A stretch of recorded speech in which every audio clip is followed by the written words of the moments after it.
अप्रैल महीने की तपती दोपहर थी। सूरज आसमान से आग बरसा रहा था। धरती तवे की तरह जल रही थी और गर्म हवा झोपड़ी के अंदर तक चुभ रही थी। गांव के किनारे फटी तिरपाल और पुराने टीन से बनी छोटी सी झोपड़ी में गरीब सुनीता अपनी छोटी बेटी रानी के पास बैठी थी।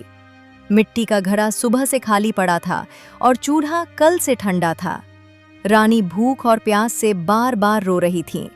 सुनीता का पति भी पिछले 1 महीने से शहर गया था, लेकिन अब तक लौटकर नहीं आया था। माँ, बहुत प्यास लग रही है। गला पूरा सूख गया है। मुझे पानी चाहिए, ठंडा पानी। माँ, पेट में भी बहुत दर्द हो रहा है। कल से कुछ नहीं खाया। बाबा कब आएंगे माँ? वो मेरे लिए हमेशा गुड़ लाते थे। इस बार भी लाएंगे ना? मेरी बच्ची, मेरी रानी, तू घबराना मत। ऐसे रोते नहीं है मेरी गुड़िया। तेरे बाबा काम ढूंढने शहर गए हैं, बहुत दूर गए हैं।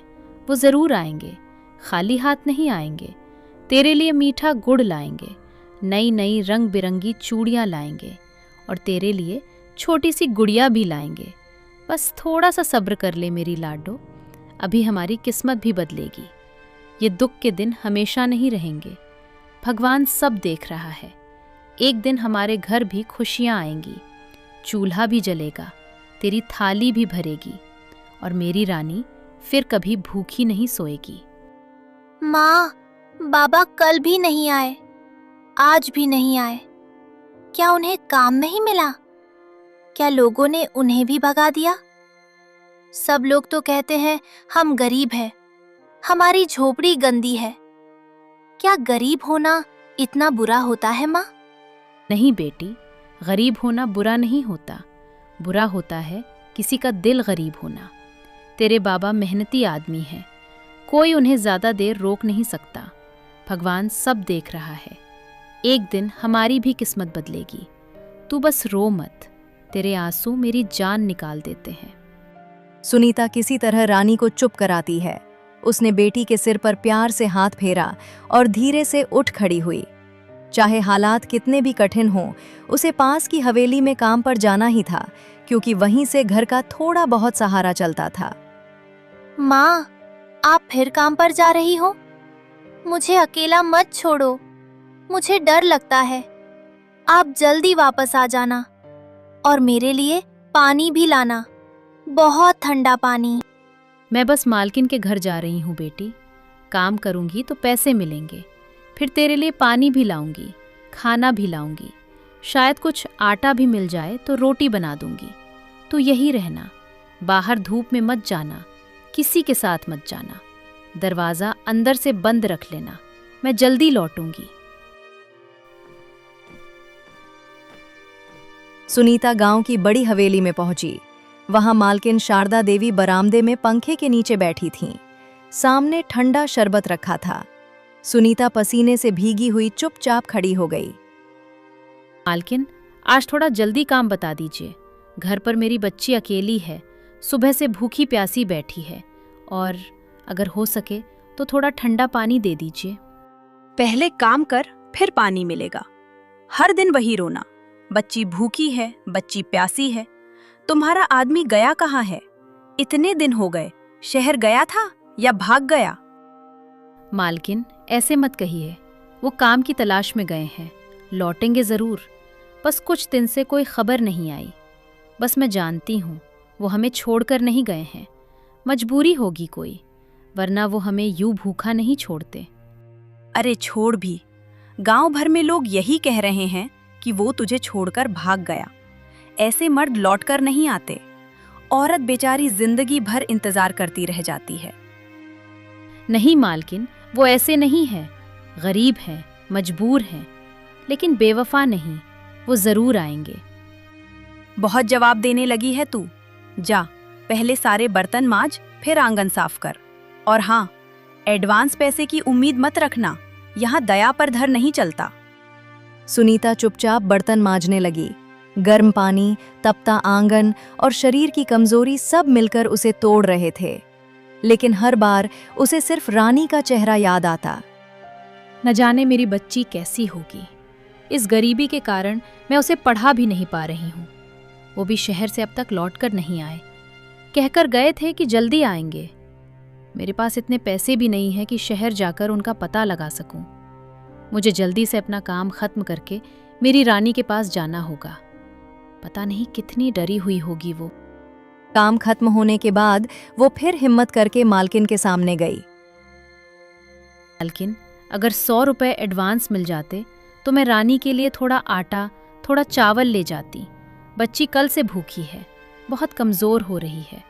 मैं वादा करती हूँ, मैं आपका सारा काम ईमानदारी से कर दूंगी। बस आज थोड़ा सा सहारा मिल जाता तो। नहीं है मेरे पास फालतू पैसे। हर बार एडवांस चाहिए। तेरे जैसे लोगों को जितना दो उतना कम पड़ता है। जा, आज सिर्फ ये बची हुई सूखी रोटी ले जा और आगे से समय पर काम करना, समझी? एक तो तुझे यहाँ रखा है, उसका भी एहसान मान।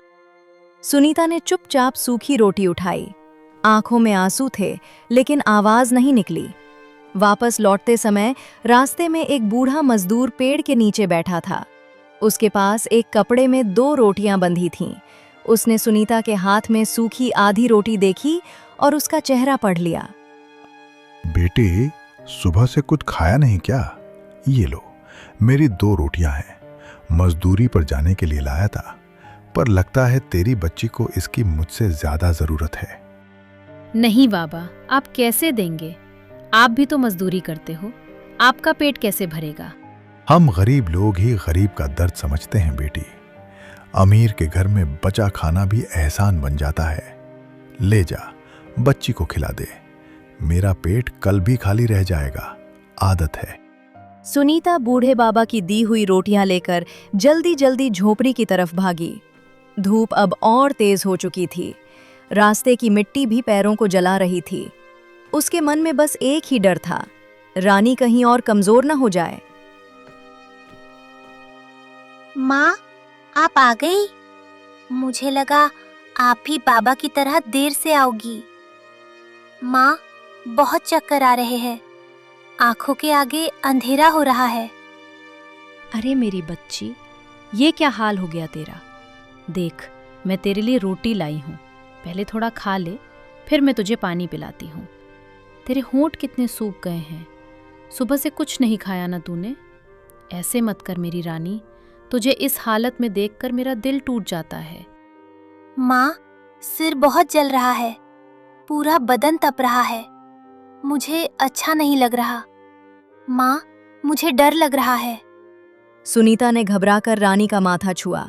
उसका शरीर आग की तरह तप रहा था। तेज लू और भूख ने बच्ची को कमजोर कर दिया था। सुनीता का कलेजा कांप उठा। हे भगवान, मेरी बच्ची को ये क्या हो गया?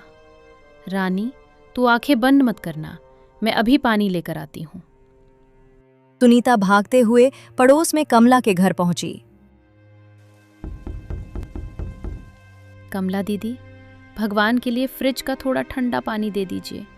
मेरे घर का मटके का पानी भी गर्म हो चुका है। बच्ची पानी के लिए तरस गई है, अब लू लगने से बेहोश पड़ी है। बस 1 लोटा ठंडा पानी दे दीजिए। अरे सुनीता, खुद देख रही है ना कितनी गर्मी है। फ्रिज का ठंडा पानी भी गिन गिन कर रखना पड़ता है। हमारे घर का घड़ा भी आधा खाली है। अगर मैं तुझे दे दूं तो मेरे बच्चे क्या पिएंगे? हर बार कुछ न कुछ मांगने चली आती है। क्या मैं पूरे मोहल्ले का ठेका लेकर बैठी हूँ? दीदी, मैं भीख नहीं मांग रही, बच्ची की जान की बात है। मेरी रानी लू लगने से बेहोश पड़ी है, उसका पूरा शरीर जल रहा है। मैं ये मदद कभी नहीं भूलूंगी। आपको कभी कोई काम करवाना हो, दिन हो या रात, मैं बिना मना किए कर दूंगी। बस अभी भगवान के लिए थोड़ा सा ठंडा पानी दे दीजिए। नहीं है मतलब नहीं है। और सुन, तेरे आदमी का भी तो कुछ पता नहीं, कब तक पूरा गांव तेरा बोझ उठाएगा? जा कहीं और देख। वो चुपचाप वहां से लौट गई। अपमान अब उसकी आदत बन चुका था। घर में मटके में बस थोड़ा सा पानी बचा था, जो गर्मी से गर्म हो चुका था। उसके पास और कोई रास्ता नहीं था। उसने अपनी पुरानी साड़ी का एक साफ कोना फाड़ा, उसे उसी पानी में भिगोया, बार बार हिलाकर थोड़ा ठंडा किया और प्यार से रानी के माथे पर रख दिया। मेरी बच्ची, बस थोड़ा सह ले, देख, माँ यहीं है, तुझे कुछ नहीं होने दूंगी।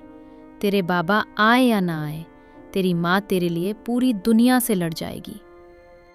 धीरे धीरे गीले कपड़े की ठंडक और माँ के स्पर्श से रानी की सांसें सामान्य होने लगीं। उसका तपता माथा थोड़ा शांत हुआ। सुनीता ने राहत की सांस ली, लेकिन उसके मन में एक नया डर जन्म ले चुका था। अगर कल फिर यही हाल हुआ तो वो अपनी बेटी को कैसे बचाएगी? माँ, अब थोड़ा अच्छा लग रहा है। आपका हाथ सिर पर रहता है ना, तो डर कम लगता है।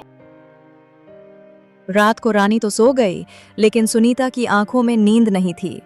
बाहर गर्म हवा अब भी चल रही थी। झोपड़ी की टीन दिन भर की धूप से अब भी तप रही थी।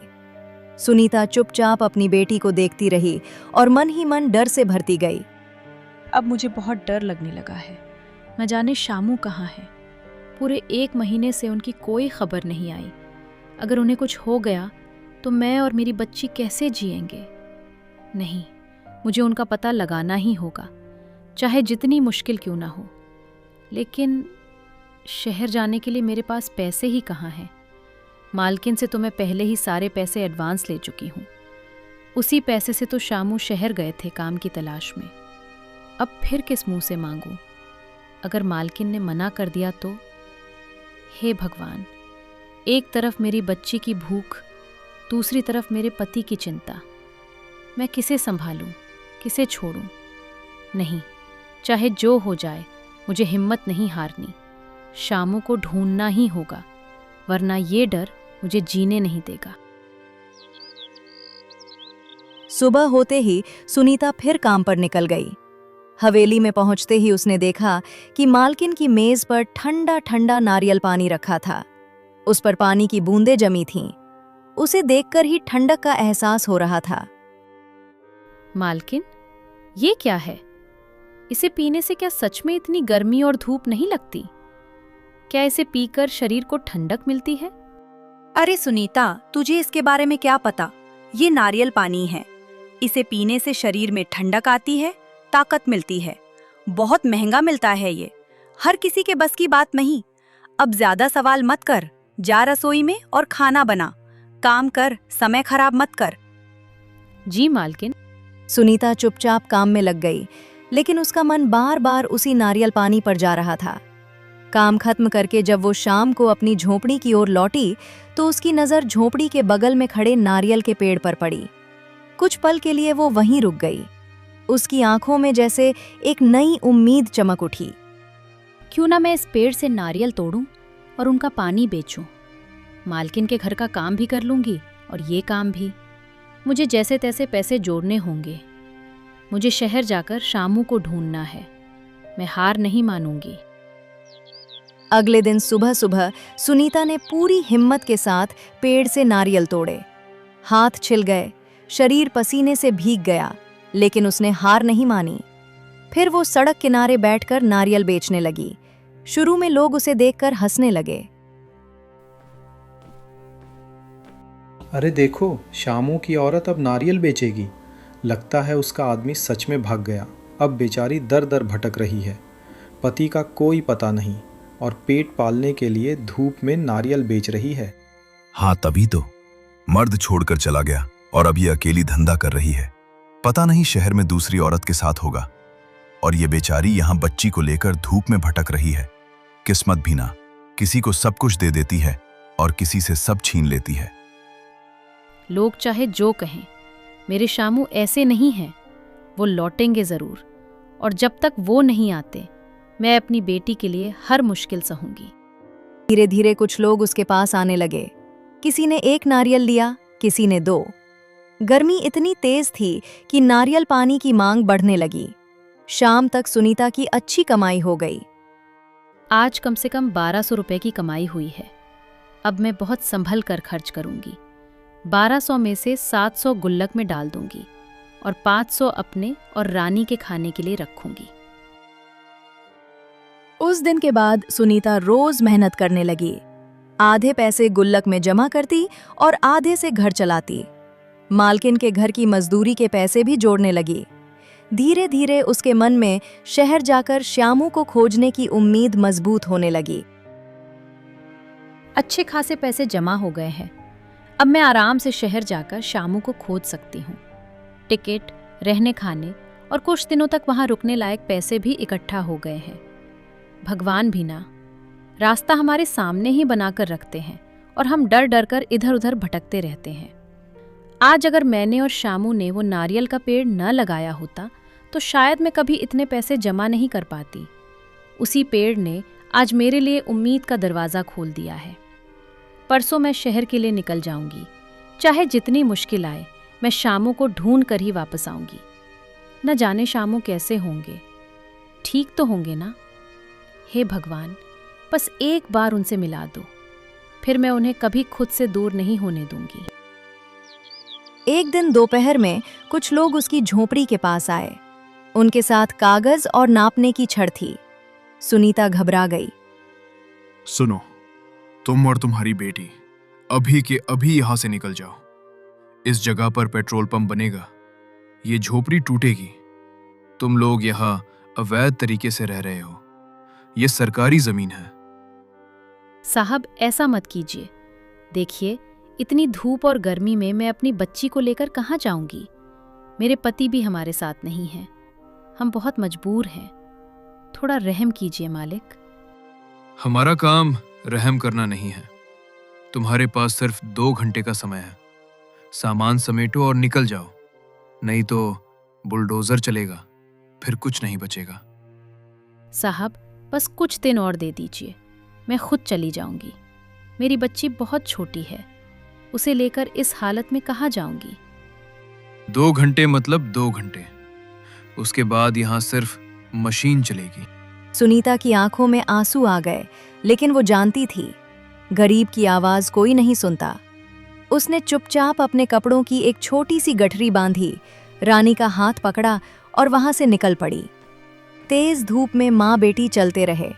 सड़क तप रही थी। नंगे पैर जलती जमीन पर चलना मुश्किल हो रहा था। हर कदम पर तलवों में जलन बढ़ती जा रही थी।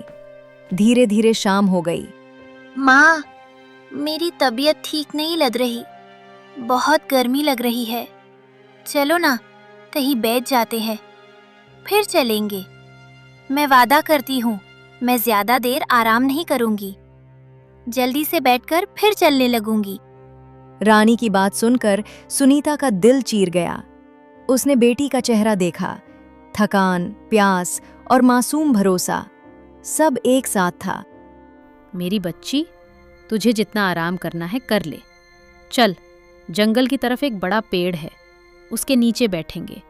वहाँ थोड़ी ठंडी हवा भी आएगी और अब रात भी होने वाली है। गांव में रुकेंगे तो लोग फिर ताने देंगे। जैसे तैसे माँ बेटी की रात जंगल में कट गई। पेड़ के नीचे बैठकर सुनीता ने रानी को अपनी गोद में सुलाया और खुद पूरी रात जागती रही।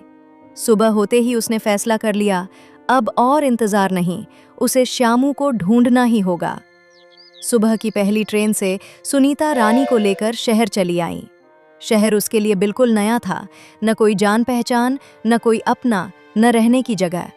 चारों तरफ भीड़, शोर और अनजान चेहरे थे। इतने बड़े शहर में मैं शामू को कहाँ खोजूंगी? मैं तो यहाँ किसी को जानती तक नहीं। लेकिन मुझे हिम्मत करनी ही होगी, उनका पता लगाना ही पड़ेगा। सुनीता एक एक दुकान पर जाकर पूछने लगी। कहीं चाय की दुकान, कहीं मजदूरों का अड्डा, कहीं गोदाम, लेकिन किसी को श्यामू के बारे में कुछ पता नहीं था। थोड़ा आगे बढ़ते ही एक मजदूर उसकी तरफ ध्यान से देखने लगा। फिर वो धीरे धीरे उसके पास आया। बहन, आपका नाम सुनीता है ना? आप इतनी दूर अकेली कैसे आ गई? भैया, आप मुझे कैसे जानते हैं? और आपको मेरे गांव के बारे में कैसे पता? क्या आप बता सकते हैं मेरा शामू कहाँ है? मेरा पति 1 महीने से घर नहीं आया। शहर काम की तलाश में आया था। न कोई चिट्ठी, न कोई खबर। बहन, आपके बारे में मुझे शामू ने ही बताया था। उसने आपकी तस्वीर भी दिखाई थी, इसलिए मैं आपको पहचान गया। लेकिन शामू के बारे में क्या बताऊं? आप शायद ये सुन नहीं पाएंगी।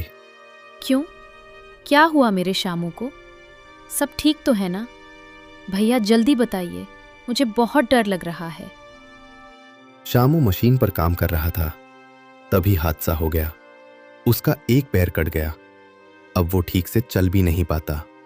हम सब सेठ कालूराम के यहाँ लकड़ी काटने का काम करते हैं। वहीं ये हादसा हुआ। सेठ ने उसे अस्पताल में भर्ती तो करवा दिया, लेकिन इंसानियत नहीं दिखाई। ऊपर से उसकी मजदूरी के पैसे भी दबा लिए। ये शहर है बहन, यहाँ बड़े लोगों के खिलाफ कोई आवाज नहीं उठाता। नौकरी चली जाती है। भैया, मुझे अभी इसी वक्त अस्पताल ले चलिए। मुझे शामू से मिलना है, जल्दी चलिए। नहीं बहन, मैं नहीं जा सकता। मैं गरीब आदमी हूं, मेरे भी बीवी बच्चे हैं। अगर सेठ को पता चल गया तो मुझे काम से निकाल देगा। मैं आपको पता बता देता हूं, आप खुद चली जाइए।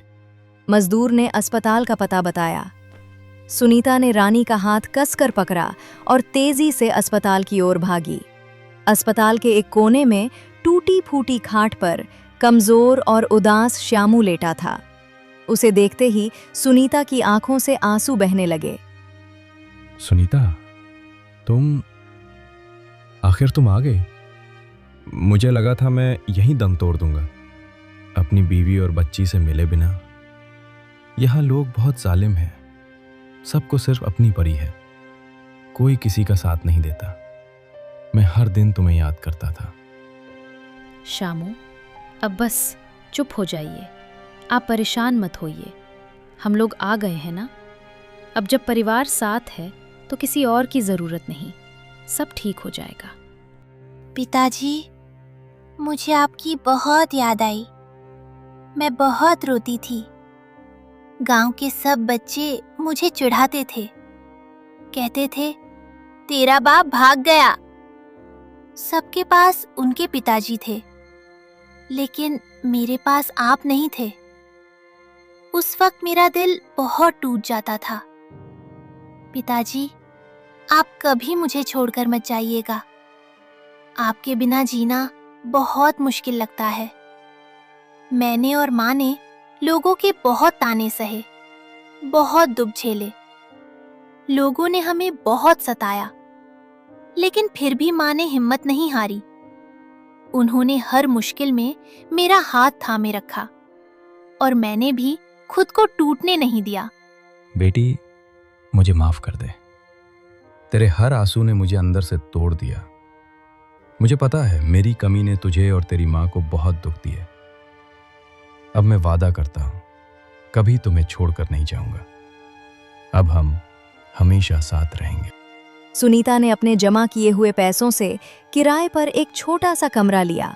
फिर वो श्यामू को अस्पताल से घर ले आई और उसकी सेवा करने लगी। शामू, मैंने दिन रात मेहनत करके पैसे जमा किए ताकि मैं आपको ढूंढ सकूं।